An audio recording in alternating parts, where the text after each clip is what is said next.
কি করতেছিস তুই এসব? আরে ভাই তুই জানিস না, তোর এই চাচার কলা গাছের জন্য আমার কত বড় ক্ষতি আছে তুই দেখেছিস?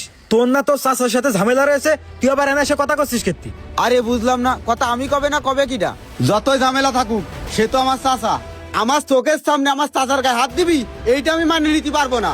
তোমার এত কথা করতে হবে না। হ্যাঁ না, তোমারে কিটা কইছে ওকালতি করতে? তোমারে কইছি তোমার ঘর ভাঙা আমার জায়গা রেডি করে রাখো, বাস তোমার সাথে আমার বাড়ি হবে সবকিছু। দেখেছিস তুই তোর চাচার পক্ষ নিয়ে কথা করছিস, আর তোর চাচা যে একটা বেঈমান তার প্রমাণ দিচ্ছে। শোনো মইনুল, তোমার এই জায়গায় কেউ ডাকিনি, তুমি তোমার কাজে যাও।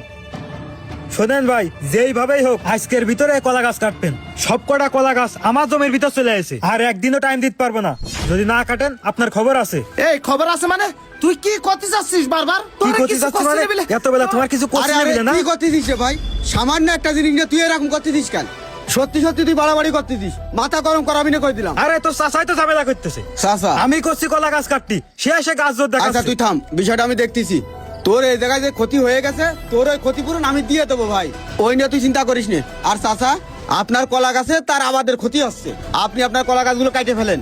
এইটা নিয়ে ঝামেলা না করাই ভালো, আপনি বাড়ি চলে যান। দেখিস ভাই, তুমি যে এই ভাইপোর সাথে জমিনে গ্যাঞ্জাম করতেছো, ওই ভাইপোর জন্য তুমি বাইচে গেছো, নালে আজকে তোমার খবর ছিল। বাড়ির মানুষের সাথে গাছ জোর দেখায় দেখায় এখন আমার সাথেও গাছ জোর দেখাচ্ছে। এ বাবা মইনুল রে, দাঁড়া, তোর সাথে আমি মেলা অন্যায় করেছি, আমার ভুল হয়ে গেছে বাবা, তুই আমার মাফ করে দিস নে। তোর ঘর ভাঙা লাগবে না, তুই বাড়ি আয়, আমাদের ঝামেলা আমরা মিটে নিবানে। তুই তোর ওই বাড়ি থাকছে নে, তোর বাড়ি ভাঙা লাগবে না। আয় বাবা, বাড়ি আয়।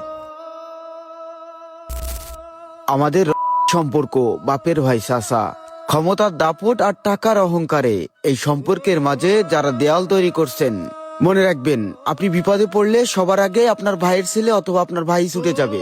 তাই বলে কি এই সম্পর্কের মাঝে কখনোই দেয়াল তৈরি করবেন না।